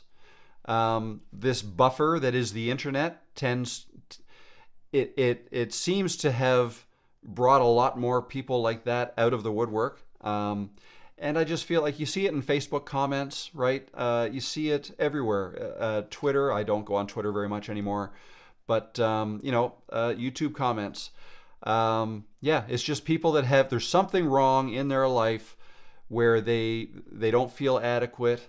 They feel like they don't feel good about themselves unless they make other people feel bad about themselves. And it's unfortunate. And I honestly feel bad for people like that because of that, because there's something wrong there. But you have to remind yourself that the problem's not you. It's not, when I say the problem's not yours, I guess it is in the sense that you have to deal with that comment. But there's some easy things to do with YouTube comments. You can delete it right off the bat, just delete it. And chances are someone who makes a comment like that is going to comment on it and they're never coming back. They left the comment, they feel good about themselves, and then they go away. But if they do come back and they see, oh, my comment's not there anymore, they deleted it, then they may send another comment. So in that case, what you can do is you can hide the user. And when you hide the user, that hides every comment they've ever left on any video in your channel, right? Even if it was a good one. And it hides those comments from you, and it hides those comments from everybody else except the person who left the comment. They still think the comment's there. And that's kind of the genius about this, I think. Not that we're trying to beat that person down, because again, they got a problem and I hope they solve it for themselves. But at least now they know, or they think their comment's out there. They might be wondering, how come nobody's commenting on my comment, right? And they'll just move on. So yeah, I like that. I use that a lot. I do get negative comments too. But it's up to the individual. Like, some people don't deal well with comments like that. And other people, it won't bother. It'll just, bounce right off them and yeah, whatever. So you could just leave it there. Because the bottom line is, any comments into your channel or into your videos help your videos, right? The more engagement that you get in your videos with your audience, that tells YouTube, there's engagement going on here. Perhaps we show this video to more people, right? So there's that. You could respond to the commenter with something clever. You could ignore it, but leave it. And with the odd chance that chances are other people may jump in and comment back, like reply to that commenter, and they may back you up. They may come to your defense, right? And that could get a whole conversation going and might help boost your channel, right? If you're okay with leaving a comment like that on your channel or on your video, then you could try that approach. But honestly, like for me, I don't like seeing stuff like that, so I'll tend to lean towards hiding the user. That's what I do a lot, and it's comical. It's funny. I will get comments from people that say, "Oh yeah, no, this is just another YouTube is a scam, and oh, you're probably gonna delete my comment anyways. I don't know what YouTube's a scam because anytime I leave a comment, it gets hidden and then I get blocked from channels, blah, blah, blah." Well, I'd like to say to that person, well, maybe it's because of the types of comments you're leaving, because you do know that whoever has a YouTube channel, it's like some people think YouTube should be a place for free speech, that you could go on and say whatever you want. Although I believe in free speech, YouTube channels aren't that. YouTube channels are run and moderated by the person who owns the channel.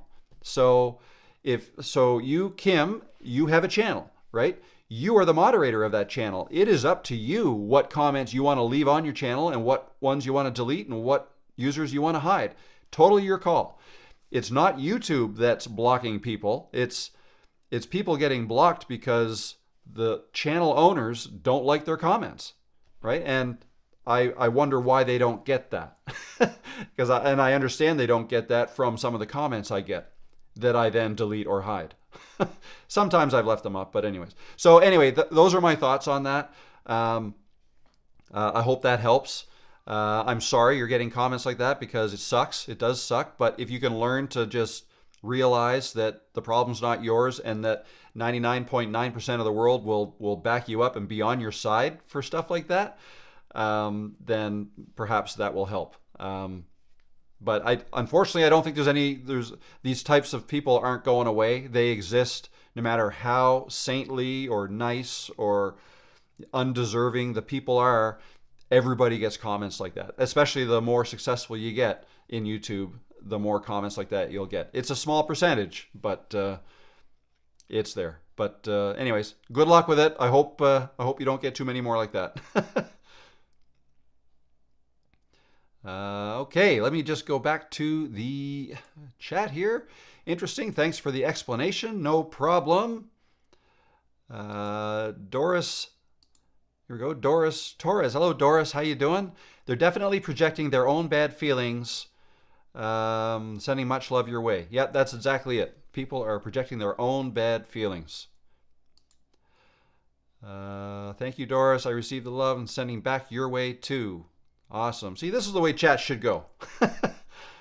Negative comments, negative people. Yep, they exist. They're out there.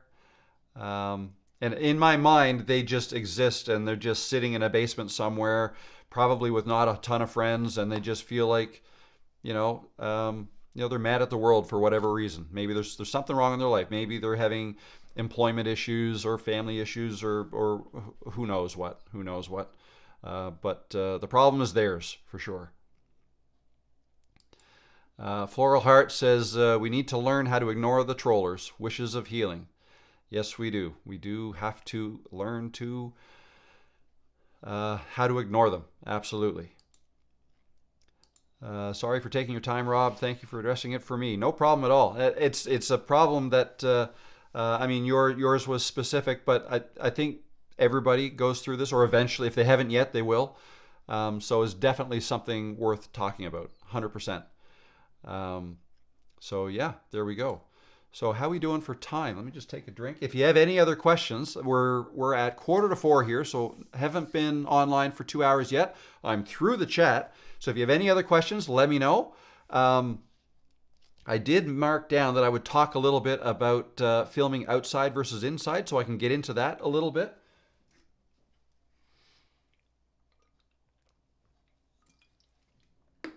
And with that, I can share my screen. Let's see if I just kind of moving some windows around. Let me find what I wanted to show. Was it this one? Nope. No, we will delete that. This one, yes. Okay, if I share my screen. Oh, I just got another comment here.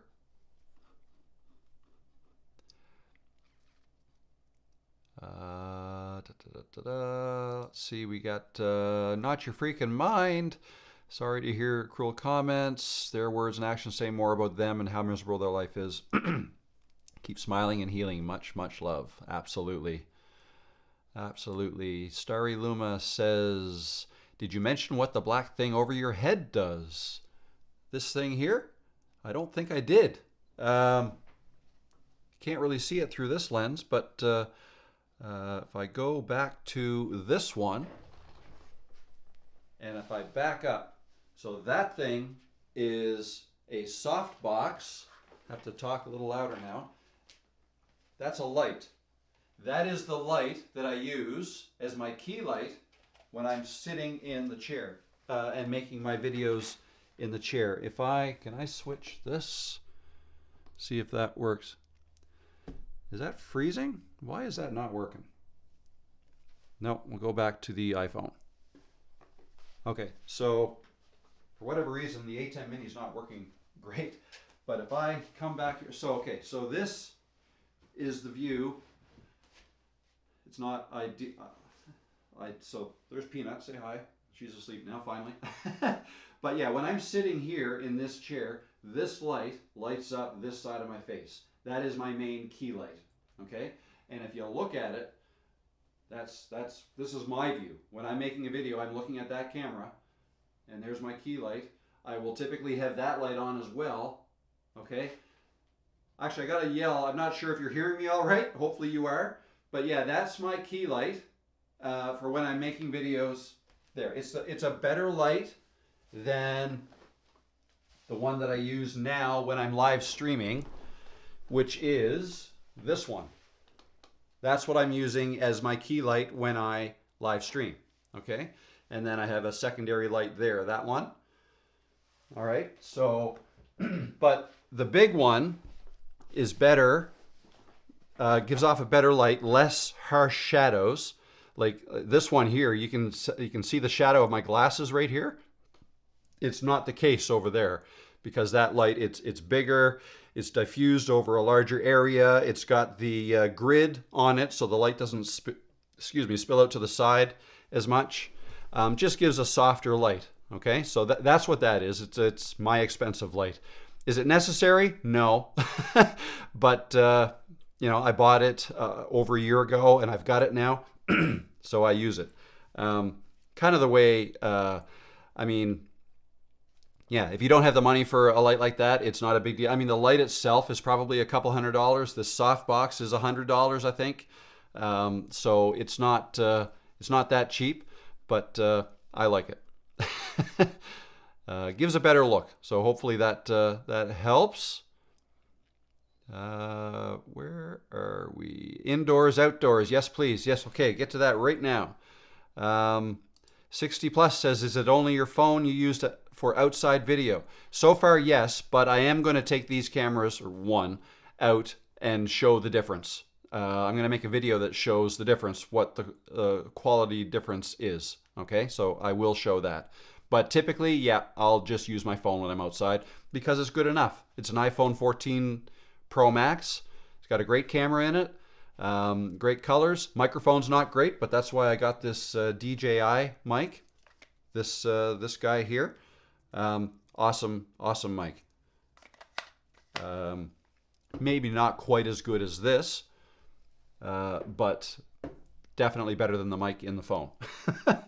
So, okay. Indoors, outdoors. Let me close that. Let me share my screen. Here we are in Camtasia. Let me delete these. This is what I had. Oh, I don't have to delete them. I'll just zoom here. Just going to rearrange some things a little bit. This is the video I made for the intro. Okay? For those of you joining late, let me just play this again. Sorry, this was part of the intro to this live. So it's only a minute and a half. Let me just play this for you.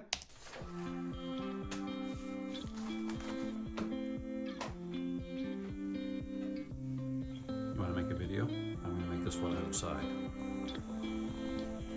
I gotta make it inside. Sorry.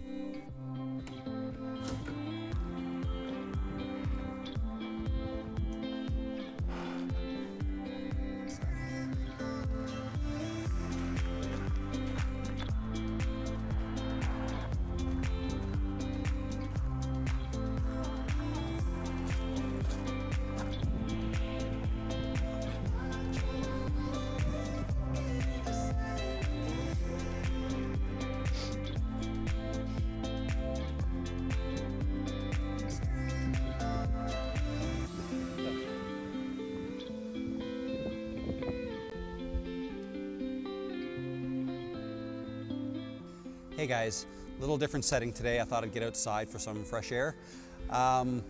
Today I want to talk about retirement. It's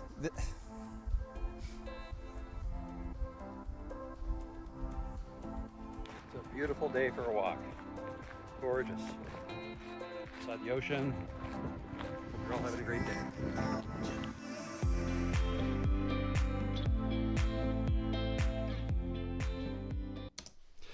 Okay, so I just put that together this morning. Well, most of that intro was going to be I made that for a video that I recorded outside that you just saw where I did that. And I did that last week. And I did not get it done before I went away on Friday. All I got done was that intro bit. And I was thinking, why don't I do an intro this time? I haven't really ever done that. Might be a good way to lead up towards making a video outside. So I put that together, but then when I got away and I started to edit the main video, I didn't love it. What I wanted to talk about, I think part of the reason was I had too many notes. Okay, so I still have it here. These were my notes that I had taped to the tripod outside, and the wind was blowing, so I had it taped kind of around the corner, and anyway, it was a little bit too windy, so I think the next time I try that, I'm going to do it early in the morning. But I learned a couple things. So I thought, okay, maybe I think it's still something I want to talk about, retirement. And can you use YouTube to retire? Or is it a good thing to do in retirement? Or should you rely on the money you can make through YouTube for retirement? I want to address all those sorts of things. Like, it's not get rich quick. It's do it as a hobby first, like things like that. So, but that is possible to do it in retirement and maybe not work as much as you do a full-time job. So anyways, that's what that video is going to be about. I'm going to try it again. I may not even do it outside, but it brings up a couple points that and some things that I went through when I did this. So there was a whole bunch of not B-roll, but yeah, it is B-roll, I guess, because I wasn't really talking through it. But what happened is, once I got up here, in my mind, I'm thinking, it'd be nice to have the ocean in the background, maybe some trees. So we got the blues and the greens, some color contrast would look good. I even thought about what shirt to wear. Let's go with a reddish shirt, so it's not green or blue, right? It's another contrast, another color. So these are some of the things I was thinking about. But the problem is, and if you look at this, you can probably tell, I can zoom in, look how dark my face is, right? If you look at the shadows up here on my head, you can see there's sun up here, and my glasses are shadowing in front of me. The sun is behind me. So this is east over here. This is west, okay?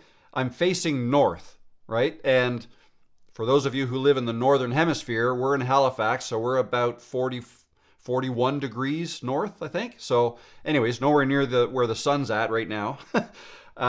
The sun is a little lower in the sky, so my face is shadowed. So that's the thing. If you're filming outside, you want to try to take advantage, like you're not typically going to be bringing lights with you, so you want to take advantage of the biggest light in the world, the sun, and use it. Try to position it such that it lights your face, okay? That's why they often talk about, I don't know if you've ever heard this, but I have golden hour. The best times to film is when the sun is, like just rising or just setting. Okay, so that's when the sun is low in the sky and more of your face can be lit up. Like if it's high, if it's right above your head, then, your eyebrows will shadow your eyes. Okay, in this case, it's behind me, so my whole face is shadowed. But now, so what I did is I turned it around. Like, I don't have a place to go. I suppose I could drive all the way around the other side of St. Margaret's Bay and film that way. Then the sun and the ocean could be behind me. And maybe I'll do that. But what I did is I turned it around. There. So now that I've turned it... No, I'm zoomed in. Now that I'm turned around, I'm facing the sun. I'm squinting. You still can't really see my eyes because it is a bit higher. You see these harsh shadows from my glasses. But at least I'm lit up a little bit better than I was here. Okay? So that's the main thing I wanted to talk about in terms of filming outside is the sun. Picture where not only do you want to frame your shot, so in this case, I basically gave up on the ocean in the background because of where I was. That's not going to happen and have the sun in a decent spot. So I said, okay, it's going to have to be woods, but let's have a bit of woods and a bit of sky. So green, blue, quite, a good contrast there might make the picture look better. Okay, so those are some of the things I was thinking about. The other thing to think about, I've already mentioned it, is the wind. Okay, if I just filmed that with my phone, then you would have heard a whole bunch of static. Okay, so I use this, and I have this on it here, and I've got one. Well, that very one.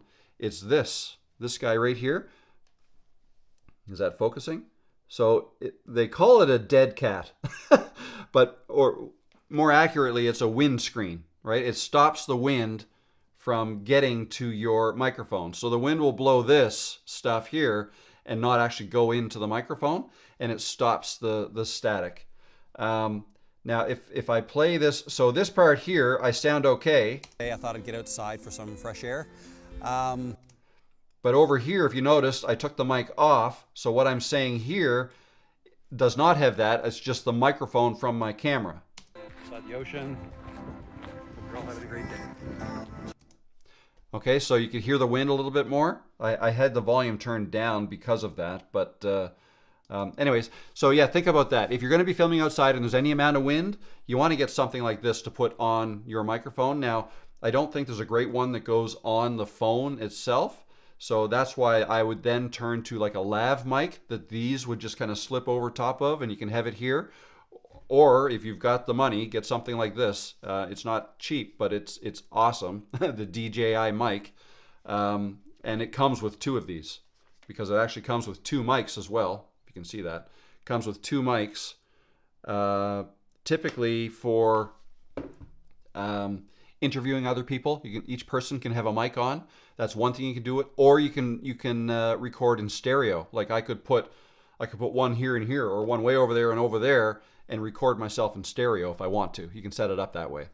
I think for the most part, I'll just be using one of those, which means I probably should have bought the one that just comes with one, because you can do that. But anyway, something to think about. Wind, and it doesn't take much wind to cause the static to happen. Okay, so something else to keep in mind when you're filming outside. So anyways, yeah, let me take a look to see any questions about any of that. Let me know. Do you want me to make videos outside like that, or keep them inside? I'm kind of asking for feedback now. So if you're watching now live, you can answer now, or when the video's over, you can leave a comment in the comments. This video will become a video on demand after the live stream is over, and I'm probably in the next 5-10 minutes, I'm going to wrap it up here. But yeah, I'd love to know what you'd like. And this is all part of, like, you can learn from this too. It's all part of figuring out what videos to make next. Ask your audience what they would like to see from you, see and hear, whatever. So I'm asking, do you like me making videos here in my office? Do you like more nature type videos of me outside? I'm probably not going to be making too many with like a long-ish intro like that. That intro I was aiming for less than 30 seconds. I then made it a bit longer when it was just for this live stream. But you know, today I think intros like that aren't as well received because people are searching for it and they just want to get to the point. Like, I clicked on your video, tell me what I want to hear. So that usually means leave the intros out and just get right to the point. So that's, for the most part, that's what I'll do. Maybe I can put some of this kind of, you know, videos of, you know, around the area where I live towards the end as almost part of the bloopers and outtakes and stuff like that. For those who want to stick around that long, they can see some at the end. I could do that. And you can do that as well. So anyways, yeah, be interested to know what you guys want to see. So if I switch back here, let's just take another quick look at the chat here. Where was I? Beautiful place you live. I love it. It's funny because, like, when I go to Arizona, for instance, and see the red rocks, it's completely different looking to what it looks like here. I mean, to me, here is just normal. It's, you know, whatever, you know, how, you know, it's nice to see something different. So when I go to Arizona, it's like, oh my God, this is beautiful. But the flip side, someone from Arizona come here, they'd probably go, oh my God, this is beautiful, right? It's all in what you're used to. It is kind of cool. There's different looking places around the world. Put notes on clipboard when outside. I should have done that. That's a good point. Yeah, if I put it on the note and then tape it to the clipboard, that would work better. That would be something else I'd have to carry because where I filmed that is around 1.5 kilometers or a mile from my house that I walked on the trail to get to. And I carried my tripod and I had this in my pocket, and it's not that light, and I had my phone in my other pocket. So I guess the tripod was kind of the heaviest thing. But yeah, I tried to travel light. I suppose I could put a backpack on. That's what people tend to do if you're going to go off on a video shoot somewhere. But that's not a bad idea. Clipboard. James Kruger, some more outside ones would be great. Awesome. There's a vote up for that. Live stream consultants. You can do both. Just mix it up as the inspiration hits. Great idea. I like that. I like the outside videos too. All right, cool. Small sample size, but on the right track. Should do some outside videos, absolutely. But I think that over there in my chair is going to be where I'm going to be delivering most of my videos still. Unless I'm getting into tutorials and teaching you how to do specific things in software, Camtasia, CapCut, DaVinci Resolve, whatever, I'll typically do here at the desk so I can share my screen. But then, yeah, I'll take you outside a couple times as well. Absolutely. Phoenician Artisan, hello, how you doing? I like outside videos. I do too. So I think I'm going to do some of those. Might try to do one this week. I'm going to try to redo that retirement video. Going to do that. And then I have to take a look at what's next. So as you know, I was away for a little bit, and I just have to kind of get my brain back to work mode and figure out where I'm going to go next. I've got some things written down. So Creators Cove, for those of you who are members of Creators Cove, there's a couple things that I'm going to be working on this week. Going to update the landing pages for Creators Cove and the starter course, YouTube starter course. Right now, it's one landing page for both. It's just the same landing page, but I think I should split that up. I think I mentioned that last time too, but didn't have a lot of time to do that this past week. But if I split that up, that would make more sense. And I also want to make it a little more clear how to log in for those who may not have logged in yet. Because, I mean, the easiest way is just to use the email that you get and click on that link and go in that way. But it might not be obvious. So I have to finish my website, and then all of that would become much more clear how to get in there and things like that. So that's what I'm going to be working on. And yeah, the website. What else do I got? Going to try. So I haven't come out with a video since last Wednesday, and that was the behind the scenes video, I believe. You just go back. Yeah, but the step-by-step guide behind the scenes, how I make my videos fast. That video is done well. I hope you found that helpful. Almost 5,000 views now in 6 days. That's great. And I take you behind the scenes. I actually filmed myself making a video. And then I uploaded that video that I made on the inside last Tuesday. And then I uploaded a video called What's Going On that kind of said, you know, why am I uploading so much? And then the next day I did the behind the scenes video, which took longer to edit. And it is a longer video. I think it's 36 minutes.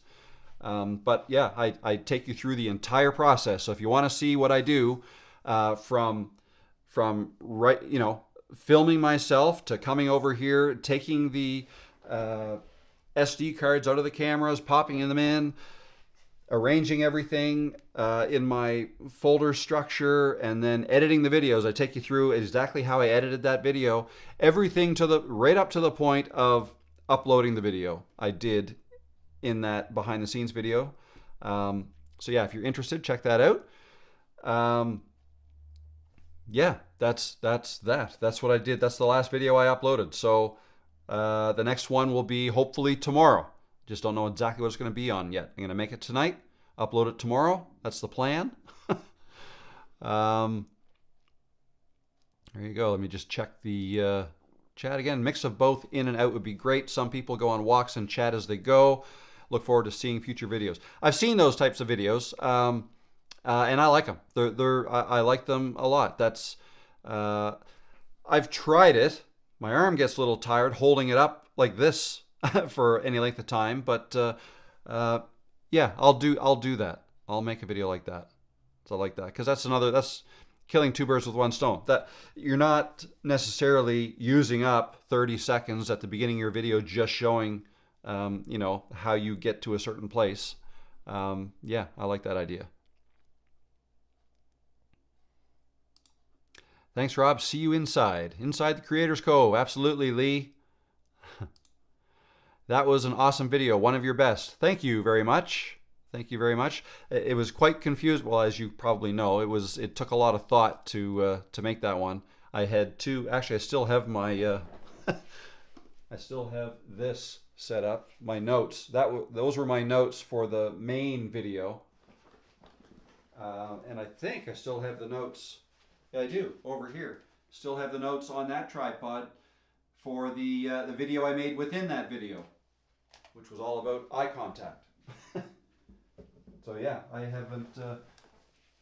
haven't made a video since in here in this office.